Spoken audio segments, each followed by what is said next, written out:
محترم بزرگ و عزیز دوستوں، السلام علیکم ورحمۃ اللہ وبرکاتہ۔ حضرت مولانا قاری جمیل صاحب دامت برکاتہم نے آج جمعہ کے بیان میں بہت قیمتی باتیں ارشاد فرمائی ہیں۔ اللہ تعالیٰ نے ہمیں دنیا میں مسافر بنا کر بھیجا ہے۔ آپ تمام حضرات اس بیان کو دھیان اور توجہ کے ساتھ سنیں اور مزید بیانات کے لیے ہمارے چینل HS بیانات کلپس کو ضرور سبسکرائب کریں۔ الحمدللہ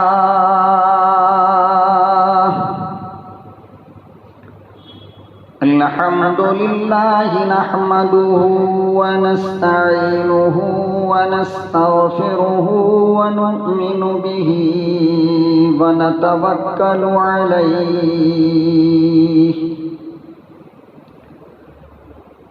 ونعوذ باللہ من شرور انفسنا ومن سیئات اعمالنا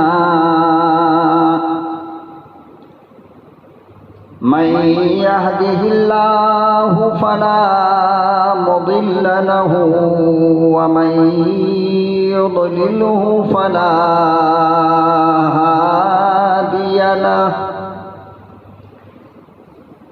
ونشهد أن لا إله إلا الله وحده لا شريك له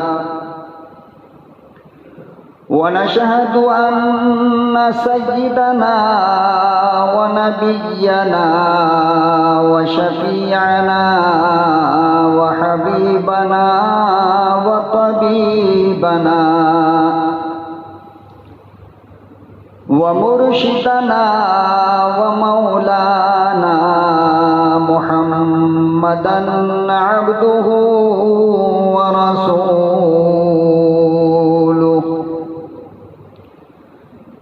أرسله بالحق بشيرا ونذيرا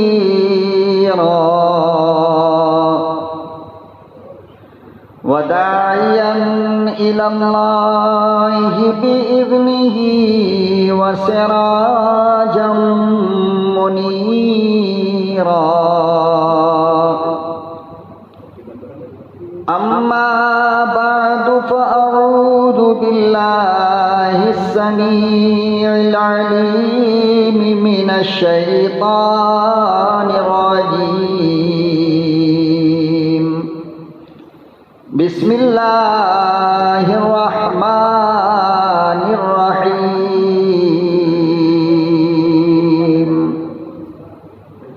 كل من عليها فان ويبقى وجه ربك ذو الجلال والإكرام وقال النبي صلى الله تعالى عليه وسلم الدنيا مزرعة الآخرة صدق الله مولانا العلي العظيم وصدق رسوله النبي الكريم ونحن على ذلك لمن الشاهدين والشاكرين والحمد لله رب العالمين۔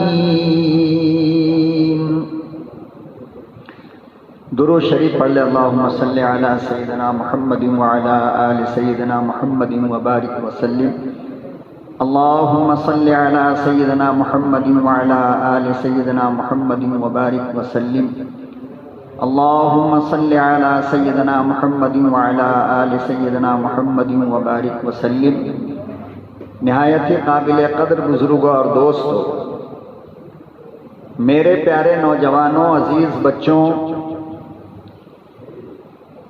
پروردگار عالم نے ہمیں اور آپ کو یہ جو دنیا کی زندگی عطا فرمائی ہے اور اس زندگی کے اندر جو اللہ نے بہت ساری نعمتیں ہمیں عطا فرمائی ہیں، آپ غور کریں گے تو آپ کو اندازہ ہوگا کہ اللہ نے ہمیں جتنی نعمتیں عطا فرمائی ہیں ان نعمتوں کا شکر ہم کبھی بھی ادا نہیں کر سکتے۔ مثال کے طور پر یہ آنکھیں ہیں اور اس میں روشنی ہے، جس روشنی سے ہم اچھی بری چیز کو دیکھتے ہیں اور پہچانتے ہیں۔ ہم تھوڑی دیر کے لیے سوچیں، آنکھ بند کر لیں اور سوچیں کہ میری آنکھ اور روشنی اگر نہ ہوتی تو ہماری کیا حالت ہوتی۔ تو یہ جو طرح طرح کی نعمتیں اللہ نے ہمیں دے کر دنیا میں بھیجا ہے، ہم لوگ یہ سمجھتے ہیں کہ اس دنیا کے اندر جینے کے لیے اور اس دنیا کے عیش و عشرت کے لیے، اس دنیا کے آرام کے لیے، اس دنیا سے فائدہ اٹھانے کے لیے اللہ نے ہمیں بھیجا ہے۔ حالانکہ اللہ کہتا ہے کہ نہیں، میں نے تم کو دنیا میں ایک مسافر بنایا ہے، یعنی ایک چھوٹا سا سفر ہے، ایک راستہ ہے، جس راستے پر میں نے تم کو ایک مسافر بنایا ہے اور تم دنیا میں مسافر بن کر کے آئے ہو۔ ایک نہ ایک دن تمہارا سفر مکمل ہوگا، اور جب سفر تمہارا مکمل ہوگا تو پھر اپنی منزل میں پہنچو گے۔ کوئی آدمی 24 گھنٹہ ہر پورے مہینہ پورا سال سفر میں رہتا ہے کیا؟ بلکہ آج سفر میں نکلے تو کوئی چھوٹا سفر ہوتا ہے، 5 منٹ میں پہنچ گئے، مگر ایک ٹارگٹ ہوتا ہے یا نہیں ہوتا ہے؟ میں اپنے گھر سے نکلا، بھائی ہمارے کو فروٹ چاہیے، تو مارکیٹ میں فروٹ ملے گا۔ اب ہمارے گھر سے لے کر مارکیٹ تک کا جو راستہ ہے یہ سفر ہے یا نہیں ہے؟ اسی طرح آپ کو دل میں آیا کہ آج ہمیں فیملی کے ساتھ کہیں گھومنے کے لیے جانا ہے، تو آپ کا ٹارگٹ تو ہے نا فلانی جگہ جانا ہے۔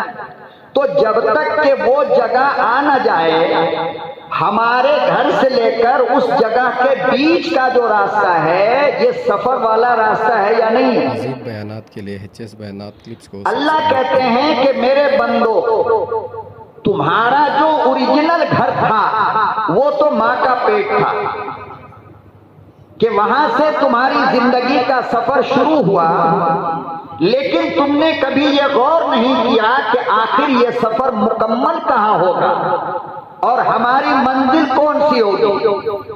تو پروردگار عالم نے اس کا جواب دیا اور فرمایا کہ تمہاری منزل آخرت کا گھر ہے، یعنی قبر جو ہے یہ تمہاری اصل منزل، کہ تم ماں کے پیٹ سے آئے، دنیا میں زندگی گزارے، اور گزارتے گزارتے کبھی 10 سال، کبھی 20 سال، کبھی 50 سال، کبھی 60 سال، کبھی 70، کبھی 100۔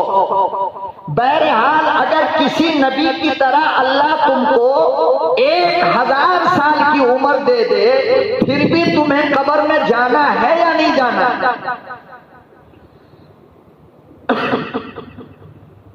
تو فرمایا کہ ماں کے پیٹ سے جو تمہارا سفر شروع ہوا ہے وہ موت پر آ کر ختم ہوگی، اور قبر تمہارا پہلا گھر ہے، قبر تمہاری پہلی منزل ہے۔ فرمایا کہ پھر وہاں سے جو سفر شروع ہوگا وہ سفر کبھی ختم نہیں ہوگا، یعنی کہ قیامت کے بعد پھر کوئی قیامت نہیں آئے گی، اور قبر میں زندگی ملنے کے بعد پھر کبھی بھی موت نہیں، موت ہے ہی نہیں۔ اب آپ بتاؤ، آپ نے 10 منٹ کا سفر کیا اپنے گھر سے کہ ہم کو فروٹ لینا ہے، مارکیٹ جانا ہے، تو یہاں پر جتنے لوگ آپ بیٹھے ہو بتاؤ کہ مارکیٹ میں جو فروٹ لینا ہے آپ نے اس کی تیاری اپنے گھر میں کیا یا نہیں کیا؟ گاڑی میں پیٹرول ڈالا، جیب میں پیسہ رکھا، پیسہ نہیں ہوگا خریدیں گے کیسے؟ پیٹرول نہیں ہوگا تو جائیں گے کیسے؟ تو دیکھو منزل مارکیٹ ہے مگر تیاری اپنے گھر میں ہوئی نہیں ہوئی۔ اللہ کہتے ہیں کہ میرے بندو یہی تیاری کرنے کے لیے میں نے تم کو دنیا کے اندر بھیجا ہے کہ آخرت جو آنے والی ہے یہ بڑی سخت منزل ہے، بہت ڈراؤنی ہے وہ۔ یہاں تو تمہارے درد کو بانٹنے کے لیے تمہارا پیسہ ہے، ڈاکٹر کو دو گے وہ انجیکشن دے گا، آپریشن کرے یہاں تو تمہارے دل کو بہلانے کے لیے تمہاری بیویاں ہیں، تمہارے بچے ہیں، تمہارے یار ہیں، تمہارے دوست ہیں، تمہارے پارٹی کے لوگ ہیں، لیکن وہاں تو دل بہلانے کے لیے کوئی ہے ہی نہیں۔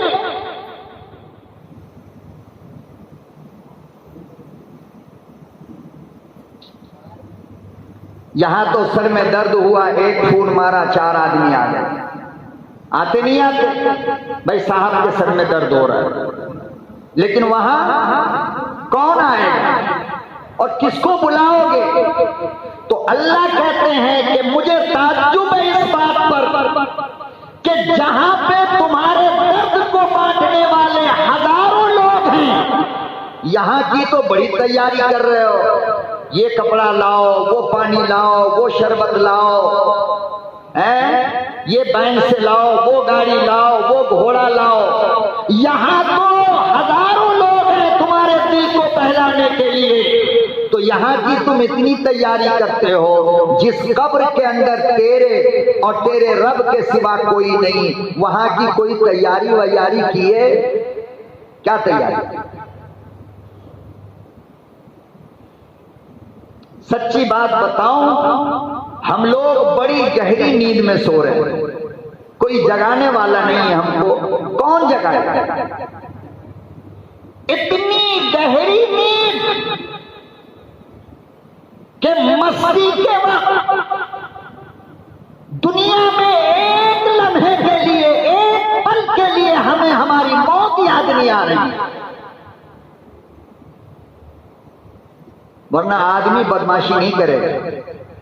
موت اگر یاد ہو تو آدمی بدماشی نہیں کرے گا۔ اسی لیے حضور اکرم صلی اللہ علیہ وسلم نے فرمایا کہ موت کو یاد کیا کرو، موت مانگو مت اللہ سے، اللہ سے یہ مت کہو۔ بیماری میں بھی اللہ کے نبی نے منع کیا۔ بعض لوگ جب بہت تکلیف میں ہوتے ہیں بیماری میں تو کہتے ہیں اللہ موت دے دے، نبی نے منع کیا، فرمایا موت مانگو مت بلکہ موت کو یاد کرو، اس میں تمہارا بینیفٹ ہے۔ کیا ہے تمہارا؟ اس میں تمہارا فائدہ ہے۔ دیکھو کسی کے باپ کی میت رکھی ہو، جنازہ رکھا ہو، اور اس کا بیٹا کسی سے محبت کرتا ہے، باپ کے جنازے کو دیکھنے کے لیے وہ لڑکی، وہ عورت آئی جس سے اس میت کا بیٹا محبت کرتا ہے، لیکن آپ بتاؤ کہ باپ کی میت کے وقت اگر وہ عورت، وہ لڑکی آ جائے تو آپ اس وقت اس سے پیار محبت کی بات کرو گے؟ کوئی بیٹا کرے گا؟ اور نہ وہ لڑکی کرے گی نہ وہ عورت کرے گی۔ کیوں؟ اس لیے کہ اس کے دماغ میں بھی موت ہے اور اس کے دماغ میں بھی موت ہے۔ میرے نبی نے فرمایا کہ دنیا کی کوئی بھی شرارت اور بدماشی انسان تب کرتا ہے جب اس کے دماغ سے موت نکل جاتی ہے۔ جسے موت یاد ہوتی وہ بدماشی نہیں کر سکتا ہے۔ شراب خانے کے باہر ایک آدمی گلاس میں شراب لے کر کے، پرانی عادت ہے شراب پینے کی، اسے شراب کا گلاس لے کر کے شراب خانے کے گیٹ پہ کھڑا ہے، منہ سے لگایا، اچانک دیکھا کہ 2-4 آدمی کے کاندھے پر ایک موتا آ رہا ہے۔ آپ بتاؤ کوئی بھی ایمان والا اس کے بعد شراب کو اپنے حلق میں اتارے گا؟ کم سے کم میت کے جانے تک تو نہیں پیے گا، یا پیے گا؟ روک لے گا نہیں۔ اللہ کے نبی نے فرمایا کہ ایک پل کے لیے جب تمہارے سامنے موت کی گئی تو شراب تمہارے ہاتھ میں ہے مگر ہونٹ کے نیچے نہیں گیا۔ اگر پوری زندگی موت کو یاد کرتے رہو تو پھر کیا ہے جو گناہ تم سے ہو جائے؟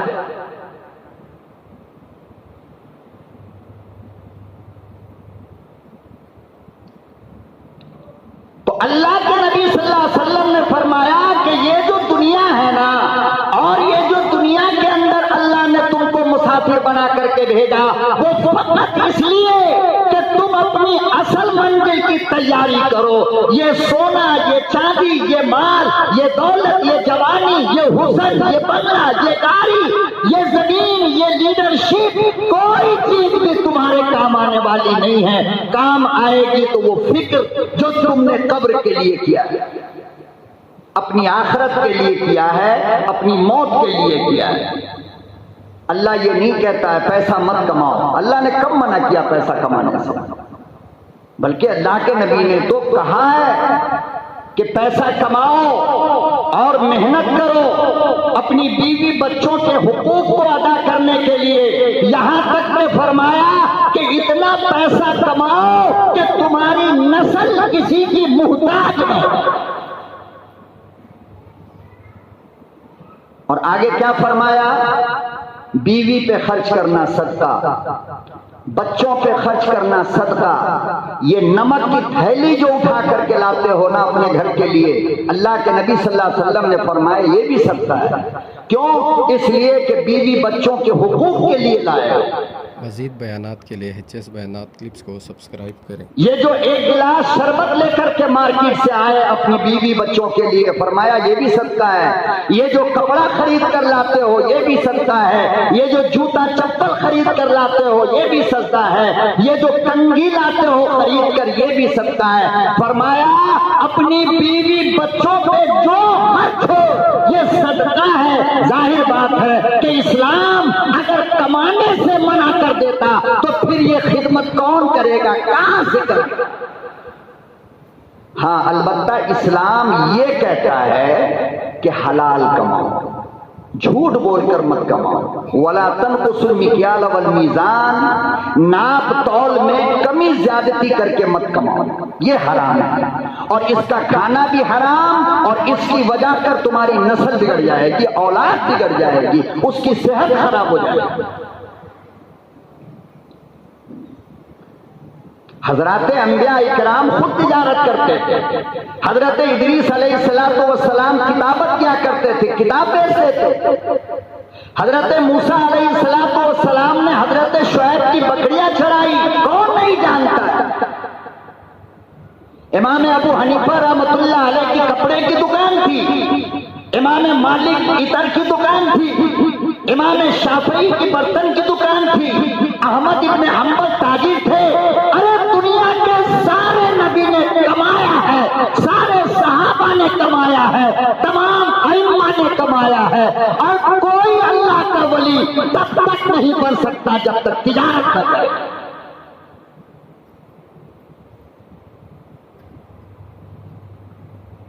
تو کمانے سے اللہ نے کم منع کیا؟ کمانے کے لیے تو اللہ نے کے نبی نے کہا ہے کماؤ، خود کھاؤ، لوگوں کو کھلاؤ، بیوی بچوں کو کھلاؤ، سب کو کھلاؤ پلاؤ، لیکن جھوٹ بول کر نہیں کمانا۔ جھوٹ کا ایک پیسہ تمہارے کروڑوں کو گندا کر دے گا۔ کنواں میں کتنا پانی ہوتا ہے آپ بتاؤ؟ نکالتے جاؤ بھرتا جاتا ہے، نکالتے، کنواں کبھی سوکھتا ہے؟ لیکن ایک مرا ہوا چھوٹا سا چوہا آپ اس کنویں میں ڈال دو، وہ چوہا پھٹ گیا پھول کر کے۔ اب فقہا اور علماء کہتے ہیں جب تک پورا پانی نکالو گے نہیں کنواں پاک ہوگا۔ مثال کے طور پر آپ کے مکان پر ٹینک ہے پانی کا، اور اس ٹینک کے اندر ایک چھپکلی گر گئی، چوہا گر گیا، مر گیا، پھٹ گیا، تو اب کیا علماء کہتے ہیں جب تک پورے ٹینک کا پانی نکالو گے نہیں وہ پانی پاک نہیں ہو سکتا ہے۔ اتنا پانی اور اتنا چھوٹا چوہا پورے پانی کو ناپاک کر دیا۔ اسی طرح فرمایا کہ کروڑوں حلال کے پیسے، اس میں ایک پیسہ اگر حرام کا تم نے ڈال دیا تمہارے کروڑوں کو ناپاک کر دیا۔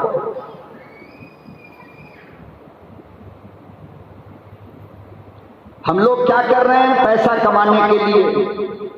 ہر بندہ اپنے گریبان میں سوچے، یہ بولنے کی چیز نہیں ہے، یہ سمجھنے کی چیز ہے کہ ہم کس طرح کما رہے ہیں، ہمارا انداز کیا ہے کمانے کا۔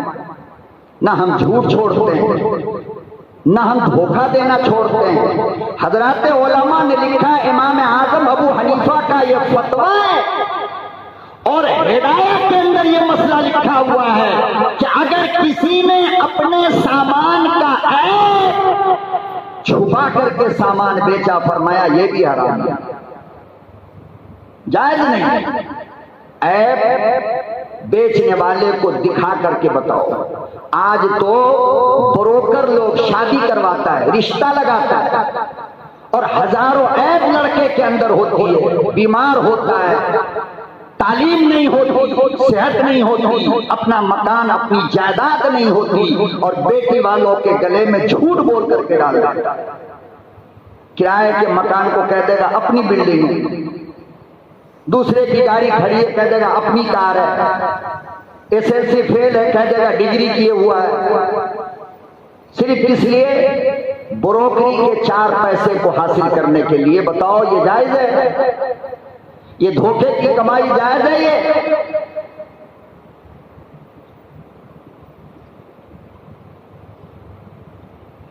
پروردگار عالم نے قرآن کریم میں اسی بات کو بار بار دہرایا، ارشاد فرمایا میرے بندو یہ دنیا تمہارے لیے اصل نہیں، یہ دنیا تمہارے امتحان کی جگہ ہے، میں نے تمہیں یہاں مسافر بنا کر بھیجا ہے، مقیم نہیں۔ یہ سفر کی جگہ ہے، یہ جو مکان جس کو کہتے ہو میرا، فرمایا تم سے پہلے کوئی اور مالک تھا، آج نہیں۔ یہ زمین جس کے لیے کہتے ہو میری زمین، ذرا لوگوں سے پوچھو تم سے پہلے اسی طرح کہنے والا کوئی اور تھا، مگر آج اس کا پتہ نہیں۔ اس سے پہلے بھی کسی نے کہا تھا میرا مکان، آج نہیں۔ اس سے پہلے بھی کسی نے کہا تھا یہ میری دکان، مگر آج نہیں۔ فرمایا میرے بندو کوئی ایک مالک بتاؤ جس نے یہ کہا ہو یہ مکان میرا، یہ دکان میری، یہ گاڑی میری، آج موجود ہے کیا؟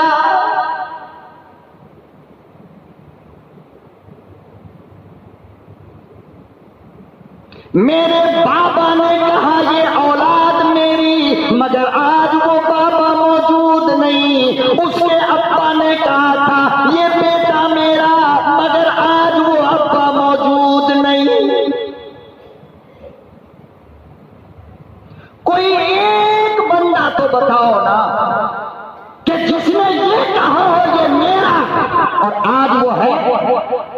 پتا چلا کہ دنیا کا کوئی مالک ہو ہی نہیں سکتا۔ یہ تھوڑی دیر کے لیے اللہ نے یہ بنگلہ تم کو ضرور دیا ہے، لیکن اس بنگلے کے تم مالک نہیں ہو۔ کل سانس رکے گی تمہارا بیٹا مالک بن جائے گا، ایک پل میں مالک بدل گیا۔ یہ کروڑوں کی گاڑی لے کر آئے ہو، بڑے دعوے کے ساتھ کہتے ہو میری گاڑی، کل شام کو سو جاؤ گے، صبح اٹھو گے نہیں، مالک بدل جائے گا، اب بیٹا مالک ہوگا، تم کہاں رہے؟ پتا چلا یہ ہے ہی نہیں ہماری۔ اگر ہماری ہوتی تو ہمیشہ ہم مالک ہوتے نا، ہمیں موت نہیں آتی، لیکن ہم ہیں کہاں مالک۔ اس لیے اپنے دماغ سے اس چیز کو نکالو، بس ہاں اللہ نے دیا ہے، اتنا کہو اللہ نے دیا ہے، بنگلہ دیا ہے، اس کی مرضی جب تک چاہے ہم رہیں گے، مال دیا ہے اس کی مرضی، ہم جب تک چاہے یوز کریں گے، اس کے بعد کوئی اور مالک ہوگا، بنگلے کا، گاڑی کا، پیسوں کا، سب کا مالک بدل جائے گا۔ خدا کی قسم 11 میٹر سے زیادہ تمہارے بدن پہ سوتی کپڑے کے علاوہ کوئی کپڑا تمہاری اولاد نہیں دے سکتی، چاہے تم شہنشاہ وقت کی اولاد کیوں نہ ہو۔ بادشاہ بھی مرے گا، اسی کپڑے کا تحفہ اور گفٹ اس کو دیا جائے گا۔ کسی نے بادشاہ کو سونے کی چادر میں دفن ہوتے ہوئے دیکھا ہے کیا؟ اور مسجد کا وہی تابوت جس پر محلے کا باس بھی گیا اور محلے کا غریب بھی جائے گا، محلے کا گورا جس پر سو کر کے گیا اسی پر کالا بھی جائے گا. وہ ایک سواری منزل تک پہنچانے کے لیے ہائے مرسڈیز پہ چلا کرتے تھے, 1 کلومیٹر کے لیے 15 گاڑی پیچھے آگے رہتی تھی. آج کیا ہو گیا؟ اس گاڑی پہ سو رہے ہو جس گاڑی پر محلے کا ایک فقیر گیا تھا کل. کوئی بیٹا نہیں کہتا کہ میرے باپ کے دروازے پر فراری ہے, مرسڈیز ہے, BMW ہے, فلانا ٹھکانا. میرا باپ مسجد کے اس چارپائی پہ نہیں جائے گا, میں اپنے باپ کی میت کو BMW پہ پہنچاؤں گا. کوئی بیٹا کہتا ہے؟ کیوں؟ اس لیے کہ بیٹا کو پتا چل گیا کہ اب باپ کا کچھ بھی نہیں ہے, اب سب میرا ہے. میں اپنے باپ کی ناپاک میت کو اپنی گاڑی میں کیوں بیٹھاؤں؟ دیکھا یہ انجام ہو گیا تمہارا.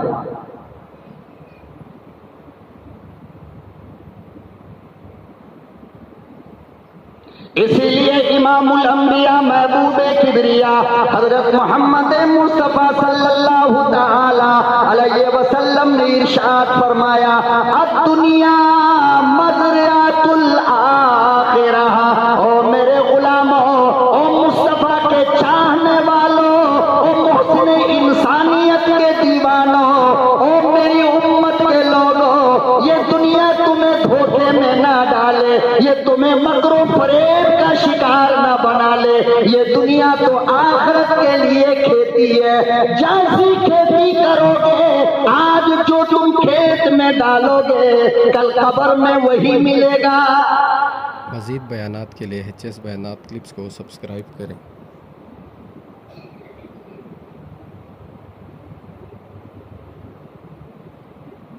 اندازہ تو لگاؤ کتنی بڑی بات کالی کملی والے نے ارشاد فرمایا, کیسی مثال دے کر بتایا. الدنیا مزرعۃ الآخرہ, کہ دنیا میں جو ڈالو گے وہی کھیتی بنے گی. اس لیے کہ دنیا والوں نے اپنی نظر سے دیکھا ہے, جس کھیت میں گندم ڈالا گیا وہاں سے گندم ہی نکلا ہے. جس کھیت میں نیم کا درخت لگایا گیا وہاں سے آم آج تک نہیں آیا, اور آم کے پیڑ سے کبھی نیم کا پھل نہیں ٹوٹا ہے. جو زمین میں ڈالو گے وہی نکلے گا. آقا نے فرمایا یہ دنیا آخرت کی کھیتی ہے, یہاں جو ڈالو گے وہ تم کو قبر میں اور آخرت میں ملے گا, بدلنے والا نہیں. اب جو دل چاہے تم ڈال لو. زنا کی کھیتی کرو, جھوٹ کی کھیتی کرو, رشوت کی کھیتی کرو, سود کی کھیتی کرو, جھوٹ بول کے کماؤ, زنا کرو, دوسرے کی ماں بہن بیٹیوں کی آبرو لوٹو, یا پھر نماز پڑھو, تہجد پڑھو, روزہ رکھو, زکات دو, صدقہ کرو, خیرات کرو, نماز کی پابندی کرو, تلاوت قرآن کرو. یہ کھیت ہے, تمہاری مرضی, جو چاہے بیج ڈال دو, تمہاری مرضی ہے. ہاں مگر مرنے کے بعد تم کو وہی پھل ملے گا. زنا کا پودا لگایا تو زنا کا پھل ملے گا, جھوٹ کا پودا لگایا تو جھوٹ کا پھل ملے گا, رشوت کھا کر زندگی گزاری تو رشوت کا انجام بھگتنا پڑے گا, اور نماز پڑھ کر کے تم نے زندگی جی لی, اللہ سے ڈر کر کے تم نے دنیا میں اپنی زندگی گزاری, تو یاد رکھو کہ وہ روشن, وہ نور کا مینار بھی تم کو قبر میں ضرور ملے گا. اب جو چاہے کرو, چھوٹی سی تو زندگی ہے. اور اب تو اللہ حفاظت فرمائے, موت کی ایسی حالت ہو گئی ہے کہ خدا کی قسم آج سے 10 سال پہلے ایسی موت لوگ بہت کم سنتے تھے, بہت کم, نہ کے بعد. آج حالت کیا ہے؟ تمہارے ساتھ بیٹھا ہوا چائے پی رہا ہے, تم گھر کو گئے, فوراً خبر آ رہی ہے کہ تمہارا دوست جو چائے پی رہا تھا انتقال کر گیا. بتاؤ, کوئی موقع ملا اسے, وضو کر لیتا, توبہ کر لیتا, کلمہ پڑھ لیتا, کوئی ٹائم مل رہا ہے؟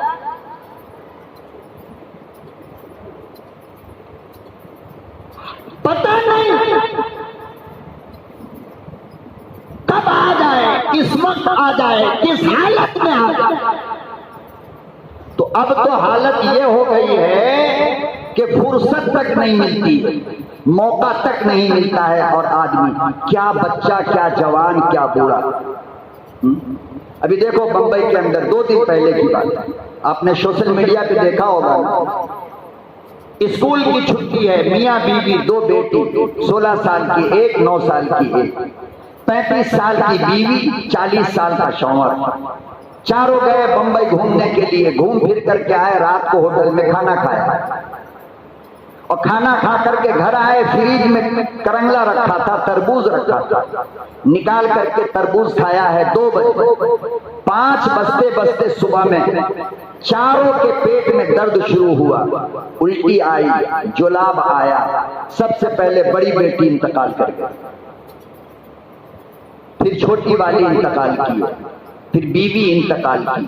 آپ اندازہ لگاؤ، وینٹیلیٹر کے اوپر شوہر لیٹا ہے اور تینوں کی میت سامنے رکھی، تھوڑی دیر کے بعد شوہر بھی چلا گیا۔ بتاؤ اس گھر کا مالک کون ہے؟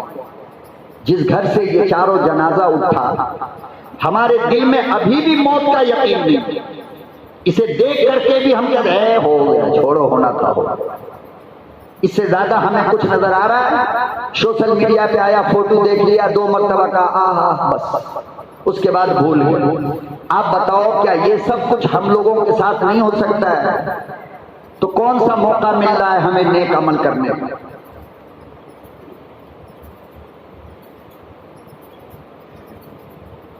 اسی لیے اللہ پاک نے قرآن کریم میں ارشاد فرمایا، میرے بندو، للہ ما فی السماوات والارض، یہ زمین، یہ چاند، یہ سورج، یہ ستارے، یہ دریا، یہ سمندر، یہ پھول، یہ گل، یہ ہوا، یہ پانی، یہ تمام کے تمام میرے ہیں، میں اس کا مالک ہوں، تم کچھ بھی نہیں۔ تم سے پہلے لاکھوں آئے چلے گئے، تمہارے بعد بھی لاکھوں آئیں گے چلے جائیں گے، اور آج جو تمہاری یہ آنکھیں کھلی ہیں، یہ پتہ نہیں کب بند ہو جائے۔ مالک میں رب ہوں، تمہارا کیا ایک سانس کے تم مالک نہیں، ایک نگاہ کے تم مالک نہیں، ایک حرکت کے تم مالک نہیں۔ ابھی کہہ رہے تھے یہ ہاتھ میرا، تھوڑی دیر میں ہوا مار گیا، ہاتھ کام کرنا چھوڑ دیا۔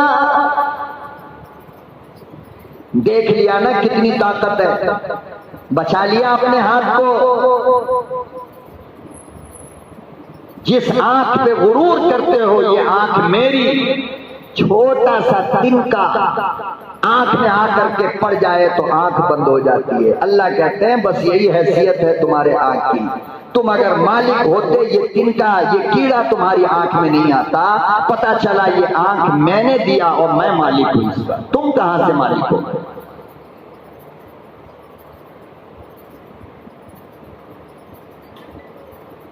امام اعظم ابو حنیفہ رحمۃ اللہ علیہ اور تمام کے تمام صحابہ مشہور ہیں، حضرت ابو بکر، حضرت عمر، علی، عثمان، یہ کون لوگ؟ ارے یہ وہ لوگ ہیں خدا کے بندے جس کے ہاتھ میں اللہ نے جنت کی سند دی، جنت کا سرٹیفکیٹ دیا ہے۔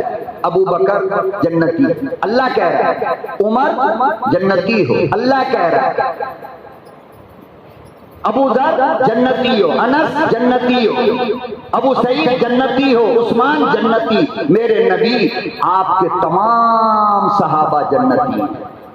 یہ کون کہہ رہا ہے؟ یہ قرآن میں اللہ کہہ رہا ہے، رضی اللہ عنہم ورضوا عنہ، میرے محبوب آپ کے تمام صحابہ سے میں راضی ہوں۔ اور جس کو جنت کی سند ہاتھ میں دے دی، سرٹیفکیٹ دے دیا، وہ ابو بکر کیا کہہ رہا ہے؟ پرندہ کو دیکھا، بیٹھے ہوئے تھے، پرندہ اڑ کر ادھر جا رہا ہے، ادھر جا رہا ہے، حضرت ابو بکر نے دیکھا اور آنکھ سے آنسو گر گئے، اور دعا ہاتھ اٹھا کر کے اللہ سے کہا، میرے پروردگار، مجھے انسان نہ بنا کر یہ پرندہ بنا دیا ہوتا تاکہ قیامت کے دن سوال و جواب نہیں ہو سکتا۔ پرندے سے کوئی سوال نہیں، کوئی جواب نہیں، تو وہ ابو بکر جس نے ہجرت کی رات میں سرور کائنات فخر موجودات جناب رسول اکرم صلی اللہ علیہ وسلم کو اپنے گود میں سر رکھ کر کے سلایا ہے، پہاڑ کے اندر غار ثور میں نیچے سے اژدہا ڈنک مار رہا ہے، ابو بکر ہٹاتا نہیں ہے۔ وہ ابو بکر جس نے سرکار کے سر کو اپنے گود میں لے کر کے سویا، وہ ابو بکر کہہ رہے ہیں کاش کہ میں پرندہ ہوتا اور قیامت میں سوال نہیں ہوتا۔ کتنا ڈر ہے حضرت ابو بکر کو۔ حضرت عمر درخت کے پتوں کو پکڑ کر جنگل میں کہا کرتے تھے اے میرے اللہ، مجھے عمر نہ بنایا ہوتا، یہ درخت کا پتا بنا دیتا تاکہ کوئی جانور چبا کر کے مجھے کھا لیتا، قیامت میں آپ کے سامنے کیسے آؤں گا۔ یہ کون کہہ رہے ہیں؟ یہ کون کہہ رہا ہے؟ یہ کون ہے عمر کہ جو مدینے میں بیٹھا ہوا پھٹی ہوئی چٹائی پہ 70 پہ بند لگا کر کے کپڑا پہنا ہے، اور یہ عمر جب فرش پہ بولتا ہے تو عرش والا قرآن بناتا ہے۔ اس عمر کی یہ حالت ہے، قبر کے ڈر سے، موت کے ڈر سے، آخرت کے ڈر سے۔ ہم لوگوں کا کلیجہ کتنا بڑا ہو گیا، اللہ جانے کتنے نڈر ہو گئے ہم لوگ۔ گناہ پر گناہ، گناہ پر گناہ، گناہ پر گناہ کرو، صبح دوپہر شام کرو، جھوٹ بولو، رشوت کھاؤ، سود کھاؤ، دوسروں کی عزت آبرو پہ ہاتھ ڈالو، مگر ایک لمحے کے لیے ہمیں قبر کی یاد نہیں آتی کہ وہاں کیا ہوگا۔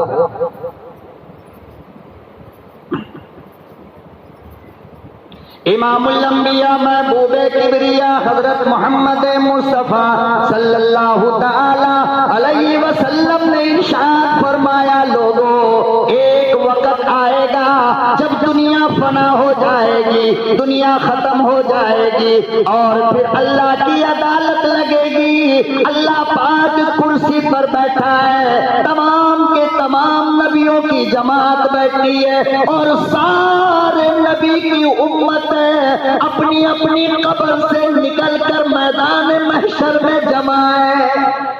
مزید بیانات کے لیے HS بیانات کلپس کو سبسکرائب کریں۔ آؤ لوگوں اندازہ لگاؤ وہ کتنا بڑا میدان ہوگا جہاں پر آدم سے لے کر اس دنیا کا آخری انسان جمع ہوگا۔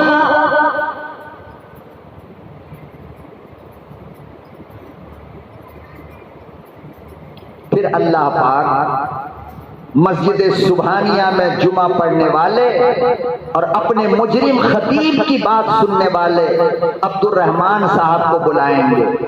عبد الرحمان صاحب 1 مئی کے جمعہ میں تھے نا آپ؟ ہمارا ایک گنہگار آپ کو سمجھا رہا تھا نا، کچھ یاد ہے کیا سمجھایا تھا اس نے؟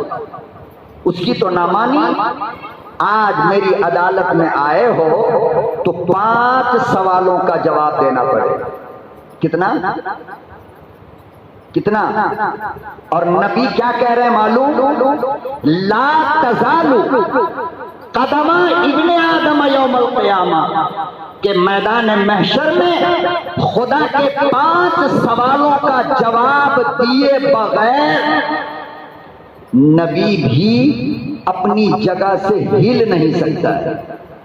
نبی بھی، نہ آدم، نہ موسیٰ، نہ عیسیٰ، نہ خلیل، نہ حبیب، نہ یعقوب، نہ یوسف۔ فرمایا 1,24,000 نبیوں کو بھی میرے 5 سوال کا جواب دینا پڑے گا۔ پھر امت کی باری آئے گی، اس میں ہم بھی ہوں گے، آپ بھی ہوں گے۔ اللہ کہتا پہلے میرے 5 سوال کا جواب دو، اگر ان 5 سوالوں کا جواب تم نے صحیح دے دیا تب تو آپ کی خیریت ہے، ورنہ پھر آپ جہنم کے لیے تیار ہو جائیں۔ آپ ہم جیسے کمزور مولویوں کی بات پہ پورے گھنٹے کی بات کو اکیلے میں مت سوچا کرو۔ میں کہتا ہوں میں اس لائق نہیں، مت سوچو آپ، لیکن کوئی بات تو کم سے کم اکیلے میں بھی سوچا کرو نا، کہ 1 گھنٹے کی بات میں یہ بات سوچنے کے لائق ہے۔ سوال کرنے والا کون ہے؟ بولو اللہ. سوال کرنے والا اللہ. سوال کتنا؟ 5. مجمع کتنا بڑا ہے؟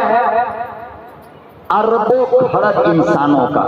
اور اللہ کے دائیں بائیں کون بیٹھے ہیں؟ 1,24,000 نبی، جن کا نام اب تک سنا ہے دیکھا نہیں. وہاں پر نوح بھی بیٹھے ہوں گے، گردن جھکی ہوگی. آدم بھی بیٹھے ہوں گے، گردن جھکی ہوگی. موسیٰ بھی بیٹھے ہوں گے، ڈر کے مارے کانپ رہے ہوں گے، گھبراہٹ. اب آپ سوچو کہ ہم جیسے کو بلا کر کے اللہ کھڑا کرے گا پورے مجمع میں نبیوں کے سامنے، اور پھر اللہ پاک 5 سوال کرے گا. جواب دے پائیں گے ہم لوگ؟ جب نبی کانپ رہا ہے، گھبرا رہا ہے، تو امت کا کیا حال ہوگا؟ جبکہ نبی تو کوئی گناہ کبھی کرتا ہی نہیں، پوری زندگی معصوم ہوتا ہے وہ، اس سے گناہ ہوتا ہی نہیں، اور وہ کانپ رہے ہیں، دل دھک دھک کر رہا ہے. پتہ نہیں اللہ ہم سے کیا پوچھے گا. اور پھر ہم جیسے نکمے گنہگار اور مجرم کا نام لے کر اللہ کھڑا کرے گا. مولانا صاحب کھڑے ہو جاؤ. بہت تقریر کیا کرتے تھے نا، میرے 5 سوالوں کا جواب دو.